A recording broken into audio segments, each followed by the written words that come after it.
Selamat pagi, Pak Aris dan teman-teman. Di sini saya sebagai moderator yang mewakili kelompok 3D, izin untuk menyampaikan mengenai hasil survei yang telah kami buat, yaitu mengenai pengetahuan masyarakat terkait penyakit diabetes mellitus. Next. Berikut adalah anggota dari kelompok kami, kelompok 3D, yaitu yang pertama Nabila Konita Tobing, lalu Elizabeth Shanti Regita Putri, dan Verlinda Sari, lalu ada Fairuz Zahira Manggala, dan Hasan Hariri, serta saya Narendra Lintang Mahadewa sebagai moderator, dan Dian Yunisa Oktaviani, lalu ada Febrian Fadil Krisnantio, dan Ali Naila Gozali, dan Tarik Fadil Amanullah sebagai yang bagian untuk share screen. Dan di sini latar belakang dibuatnya survei ini yaitu kita mengetahui bahwa diabetes mellitus merupakan suatu gangguan metabolisme yang ditandai dengan tingginya kadar gula darah, dan umumnya penyakit diabetes mellitus ini ditandai dengan gangguan metabolisme tubuh seperti lipid, karbohidrat, serta protein. Untuk diabetes mellitus ini ada beberapa faktor yang mempengaruhi penyakit ini, yaitu terdapat insufisiensi dari insulin yang diproduksi oleh tubuh, dan bisa jadi disebabkan oleh resistensi insulin yang kurang baik, resistensi insulin. Dan untuk diabetes mellitus ini, berdasarkan dari data dari WHO pada tahun 2014, tercatat 422 juta jiwa warga dunia yang menderita diabetes mellitus. Sedangkan di Indonesia jumlah penderita diabetes meningkat secara signifikan dan diperkirakan pada tahun 2030 jumlah penderita diabetes mellitus mencapai 21,3 juta jiwa. Berdasarkan dari data ini, diabetes mellitus merupakan penyakit yang sering diderita oleh orang-orang di dunia. Next. Untuk tujuan pembuatan survei ini yaitu yang pertama, kita membuat survei ini untuk mengetahui seberapa jauh pemahaman masyarakat mengenai diabetes mellitus, dan yang kedua untuk mengetahui pengetahuan apa saja yang masyarakat ketahui mengenai diabetes mellitus. Dan untuk tujuan yang ketiga yaitu untuk mengetahui sumber informasi yang digunakan masyarakat untuk mengetahui diabetes mellitus. Next. Dan untuk rumusan masalah yang telah kami buat, kita telah membuat 10 rumusan masalah yang berjudul yang pertama yaitu seberapa kamu tahu tentang penyakit diabetes mellitus yang dicetuskan oleh Tarik Fadil Amanullah, dan yang kedua yaitu apakah ada anggota keluarga yang memiliki riwayat penyakit diabetes mellitus yang telah dicetuskan oleh Dian Yunisa, dan yang rumusan masalah ketiga yaitu menurut kamu pada rentang umur berapa orang menderita penyakit diabetes mellitus terbanyak yang telah dicetuskan oleh Elizabeth Shanti. Dan untuk rumusan masalah keempat mengenai dari mana biasanya kamu mendapat informasi mengenai diabetes mellitus yang dicetuskan oleh Nabila Konita. Dan rumusan masalah yang kelima yaitu apa yang kamu ketahui mengenai tanda-tanda gejala umum diabetes mellitus yang telah disusun oleh Verlinda Sari. Dan yang keenam yaitu apakah gaya hidup meningkatkan faktor terkena diabetes mellitus yang telah dicetuskan oleh saya. Dan rumusan masalah yang ketujuh yaitu ada apa saja tipe diabetes mellitus yang kamu ketahui yang dicetuskan oleh Febrian Fadil. Dan untuk rumusan masalah yang ke-8 terdapat jika kita sudah terkena diabetes mellitus, apakah diabetes mellitus dapat dikendalikan dengan baik, yang dirumuskan oleh Hasan Hariri. Dan yang ke-9 yaitu terdapat seberapa penting kita perlu mengetahui tentang penyakit diabetes mellitus yang diusulkan oleh Alin. Dan rumusan masalah yang terakhir yaitu kapan harus dilakukan pemeriksaan rutin diabetes mellitus yang telah disusun oleh Fairuz Zahira. Next. Di sini merupakan dasar teori dari diabetes mellitus. Diabetes mellitus merupakan sekelompok penyakit metabolik yang ditandai dengan hiperglikemia yang disebabkan oleh mungkin dari sekresi insulin dan respon insulin. Pada kondisi ini dapat terjadi karena kekurangan insulin pada pankreas hingga kelainan yang mengakibatkan resistensi terhadap aksi insulin. Amputasi dan sendi Charcot dan neuropati otonom yang menyebabkan gejala gastrointestinal, genitourinary, dan kardiovaskular, serta disfungsi seksual. Itu dapat diketahui bahwa diabetes mellitus ini merupakan penyakit yang berhubungan dengan respon insulin ketika ingin mencerna glukosa atau metabolisme. Next. Dan di sini kita menggunakan cara pengambilan data yang kita gunakan yaitu menggunakan kuesioner, dan kita menggunakan kuesioner ini melewati Google Form. Next. Dan untuk waktu, tempat, dan media pengambilan data, untuk waktu kita telah membuka survei ini selama 4 hari, yaitu pada tanggal 23 hingga 27 Februari 2022. Dan untuk tempatnya kita menggunakan media sosial, dan media yang kita gunakan adalah Google Form. Dan rekan saya dapat menyampaikan mengenai pembahasan rumusan masalah yang nomor 1. Terima kasih moderator. Saya lanjutkan kembali untuk pembahasan yang pertama, yaitu seberapa kamu tahu tentang penyakit diabetes mellitus. Baik, untuk berdasarkan hasil survei dengan responden sebanyak 125 orang, dapat diketahui bahwa 13,6% responden sangat paham penyakit diabetes mellitus. 31,2% diantaranya paham penyakit diabetes mellitus. Untuk 49,6% tahu penyakit diabetes mellitus, 5,6% sekedar tahu, dan sisanya 0% tidak tahu penyakit diabetes mellitus. Nah, untuk pengetahuan sendiri merupakan domain yang sangat penting untuk terbentuknya tindakan seseorang. Pengetahuan diperlukan sebagai dorongan sikap dan perilaku setiap hari, sehingga dapat dikatakan bahwa pengetahuan merupakan stimulus terhadap tindakan seseorang. Menurut Mubarak pada tahun 2007, mengatakan bahwa perilaku yang didasarkan pada pengetahuan akan lebih langgeng daripada perilaku yang tidak didasarkan pada pengetahuan. Dari data tersebut, bisa didapatkan bahwa orang saat ini mengetahui penyakit diabetes mellitus. Diabetes mellitus merupakan sekelompok komponen heterogen yang ditandai oleh kenaikan kadar glukosa darah atau hiperglikemia. Perilaku pasien dalam mengontrol gula darah buruk ini dikarenakan pasien belum tahu tentang diabetes mellitus, dan mereka masih sering mengkonsumsi makanan dan minuman yang terlalu manis yang tidak sesuai dengan aturan serta perilaku lainnya, sehingga mengakibatkan kadar glukosa pasien meningkat. Oleh karena itu, pengetahuan pasien tentang penyakit diabetes mellitus dan terapinya memegang peranan penting dalam mengontrol kadar gula darah. Sekian dari saya, mungkin bisa dilanjutkan oleh teman saya.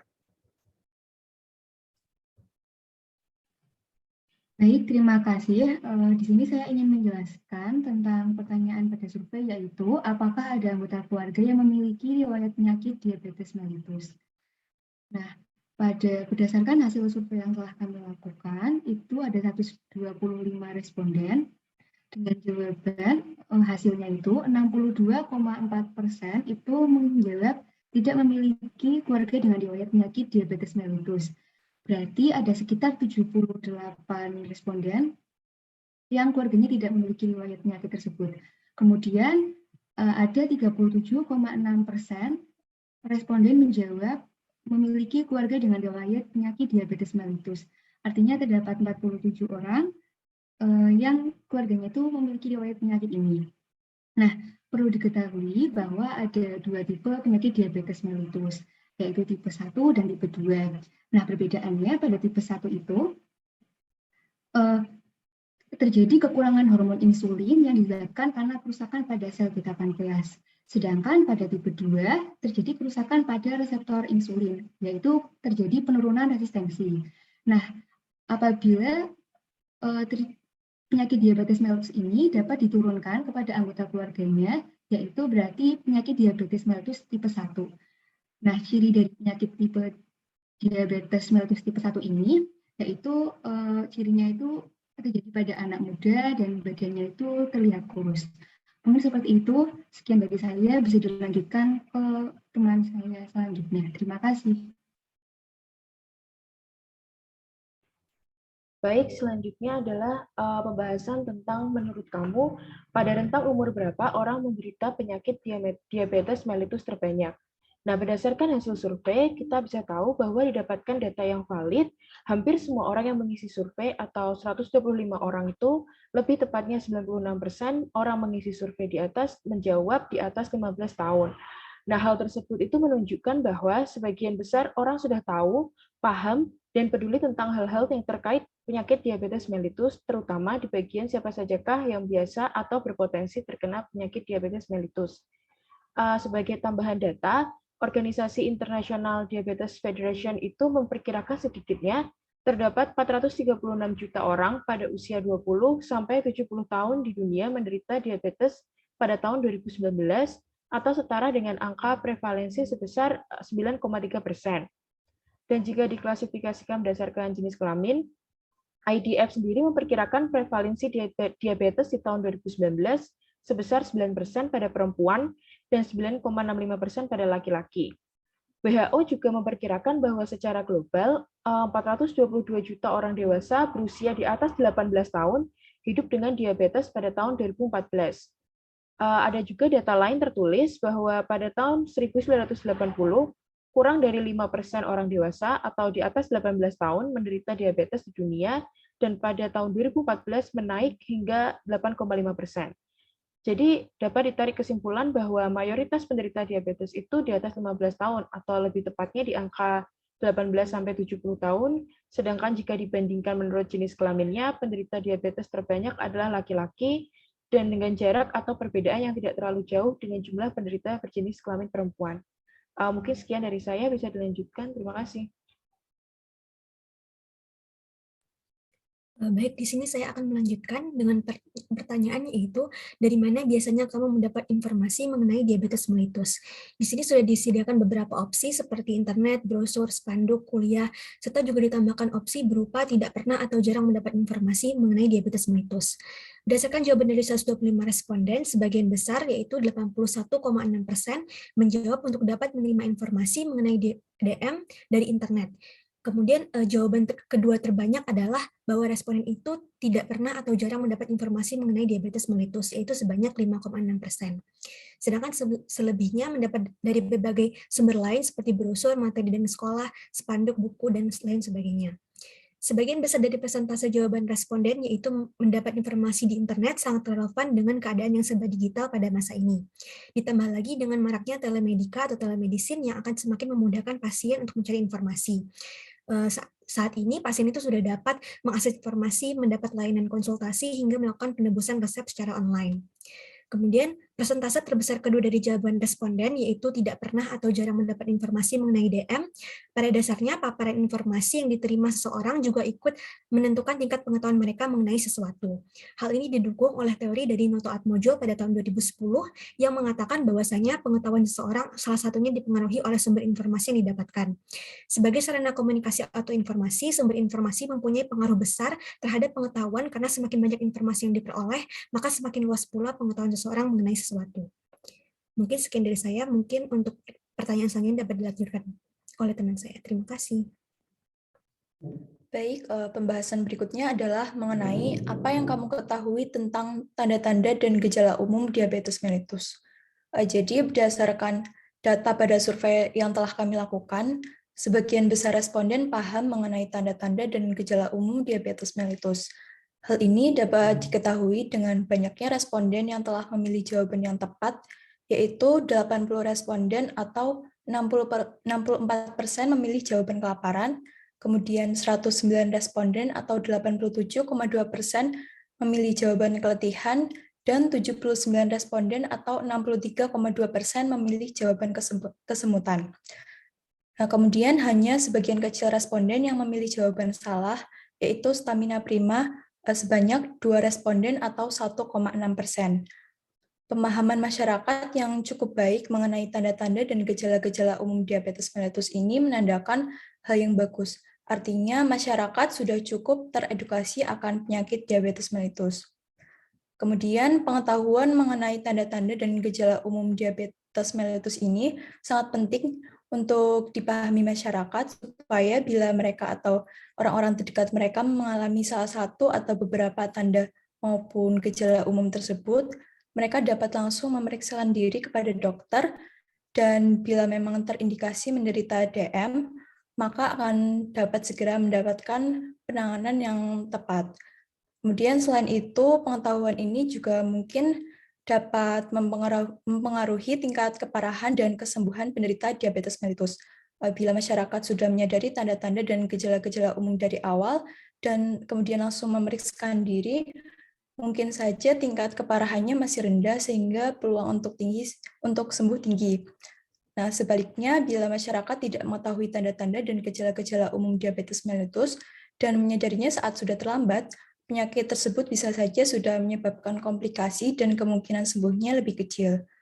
Kemudian, meskipun berdasarkan survei pengetahuan umum masyarakat mengenai tanda-tanda dan gejala umum diabetes mellitus sudah cukup bagus, edukasi tentang penyakit DM tetap diperlukan dibarengi dengan edukasi tentang pentingnya mengecek kadar gula darah secara rutin, terutama untuk orang-orang yang berisiko. Mungkin sekian dari saya, pembahasan berikutnya bisa dilanjutkan oleh teman.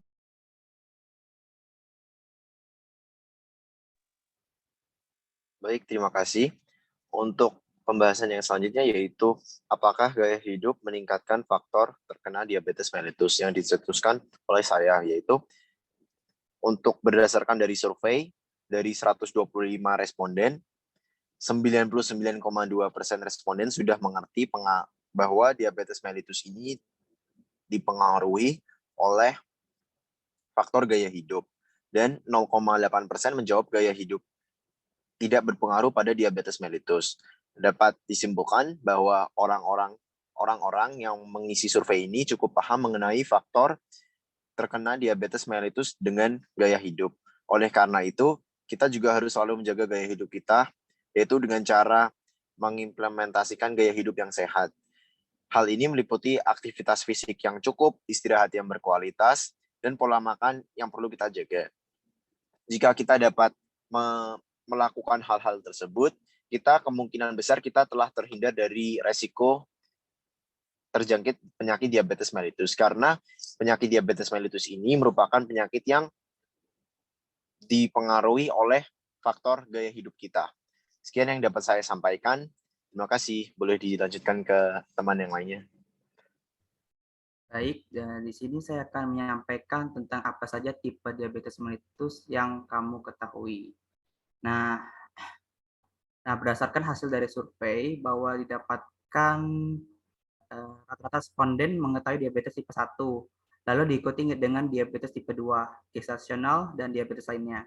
Pada faktanya, diabetes tipe 1 ini merupakan diabetes yang paling banyak terjadi dan paling banyak dikenal. Di beberapa negara barat, kasus DM tipe 1 terjadi 5 hingga 10% dari seluruh jumlah penderita diabetes. Dan lebih dari 90% penderita diabetes pada anak dan remaja adalah diabetes mellitus tipe 1. Insiden tertinggi terdapat di Finlandia, yaitu 43 banding 100.000, dan insiden yang rendah di Jepang, yaitu 1,5 sampai 2 per 100.000, untuk usia kurang dari 15 tahun. Insiden diabetes mellitus tipe 1 lebih tinggi pada ras Kaukasia dibandingkan ras-ras lainnya. Diperkirakan seluruh dunia 80.000 anak-anak berusia kurang dari 15 tahun akan berkembang menjadi diabetes mellitus tipe 1. Data registrasi nasional diabetes mellitus tipe 1 pada anak dari PPIDAI hingga tahun 2014 didapatkan 1.021 kasus. Survei ini bersifat subjektif. Penilaian yang dilakukan berdasarkan dari pemahaman responden terkait tipe diabetes mellitus. Berdasarkan survei yang telah dilakukan terkait pemahaman tipe diabetes mellitus juga memvalidasi pengetahuan responden terkait diabetes mellitus dan dapat disimpulkan bahwa rata-rata responden mengenal dan mengetahui diabetes mellitus. Selanjutnya bisa dibacakan oleh teman saya. Terima kasih.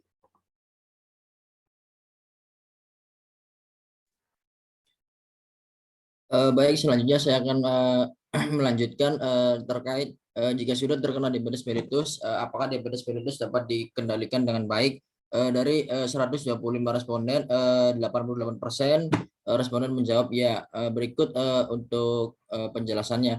Jadi penderita diabetes mellitus itu harus dapat menjaga asupan makanan, kemudian olahraga dan penggunaan obat yang telah diberikan oleh dokter. Demi terkontrolnya penyakit diabetes mellitus yang maksimal, sebaiknya melakukan cek gula darah secara rutin di pelayanan kesehatan atau di rumah sakit. Kemudian pasien diabetes mellitus yang tidak dikelola dengan baik akan menimbulkan resiko terjadinya komplikasi. Kemudian untuk komplikasi yang ditimbulkan dapat bersifat akut maupun kronik, seperti katarak, kemudian penyakit jantung koroner, dan ulkus diabetik. Selanjutnya, selain meminum obat-obatan yang disarankan oleh dokter, penderita diabetes mellitus juga bisa melakukan beberapa cara efektif, seperti yang pertama yaitu suntik insulin. Kemudian yang kedua itu terapi non-insulin. Yang ketiga itu laser merah, dan yang keempat itu ozon terapi, dan ada lagi itu seperti ya PRP, jadi platelet rich plasma. Mungkin sekian dari saya, mungkin bisa dilanjutkan oleh teman saya untuk selanjutnya. Terima kasih. Baik, selanjutnya saya akan melanjutkan untuk pertanyaan seberapa penting kita perlu mengetahui tentang penyakit diabetes mellitus. Berdasarkan data hasil survei dari 125 responden, didapatkan 88% diantaranya atau 110 responden memberikan nilai 5 dari 5 untuk tingkat pentingnya mengetahui penyakit diabetes mellitus. Kemudian 12 orang atau 9,6% lainnya memberikan nilai 4 dari 5 dan 3 orang lainnya memberikan nilai 3 dari 5. Untuk tingkat pentingnya mengetahui tentang penyakit diabetes mellitus. Dari data tersebut menyatakan bahwa mayoritas dari responden menganggap bahwa mengetahui tentang penyakit diabetes mellitus ini merupakan suatu hal yang penting, sehingga diperlukan pemberian informasi tentang diabetes mellitus yang dapat menjangkau lebih banyak orang. Dihubungkannya dengan sumber informasi terbanyak yang didapatkan oleh seluruh responden yang sudah dibahas oleh rekan saya sebelumnya, yaitu internet, maka rasa pentingnya untuk mengetahui penyakit diabetes mellitus dapat dipenuhi dengan adanya informasi-informasi dari internet. Anggapan bahwa mengetahui tentang penyakit diabetes mellitus itu sangat penting pun menjunjung untuk masyarakat lebih mengenali kembali tentang penyakit ini. Tentu dengan perkembangan teknologi dan juga pelayanan dari online akan lebih memudahkan dalam mengontrol kesehatan seseorang, mengetahui gejala sejak dini, dan juga jika sudah terkena penyakit diabetes dapat diberikan pengobatan yang sesuai sehingga tidak mengakibatkan resiko-resiko yang berbahaya lainnya. Mungkin itu saja dari saya. Saya serahkan ke teman yang lain. Baik, berikut adalah hasil dan pembahasan dari pertanyaan terakhir kelompok kami, yaitu kapan harus dilakukan pemeriksaan rutin diabetes mellitus. Berdasarkan data survei dari 125 responden, mayoritas yaitu sekitar 92% responden memilih bahwa seseorang dengan faktor resiko, yaitu ketika memiliki keluarga dengan riwayat diabetes, lalu telah muncul gejala dan memiliki gaya hidup yang buruk, harus melakukan pemeriksaan rutin diabetes mellitus. Dari data ini dapat diterjemahkan bahwa semua variabel itu dianggap penting sebagai tanda untuk melakukan pemeriksaan diabetes mellitus. Sedangkan sebagian kecil dari responden berpikir bahwa hanya salah satu atau beberapa faktor saja yang membuat seseorang harus melakukan pemeriksaan diabetes mellitus, yaitu sebanyak 52 responden atau 41,6% memilih untuk dilakukan pemeriksaan rutin diabetes mellitus setelah muncul gejala.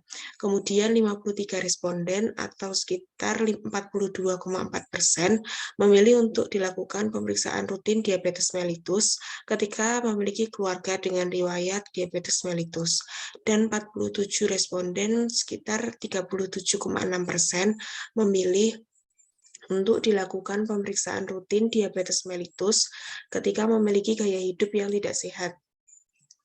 Dari data ini dapat diterjemahkan bahwa salah satu atau beberapa faktor tidak mengharuskan seseorang untuk melakukan pemeriksaan diabetes mellitus.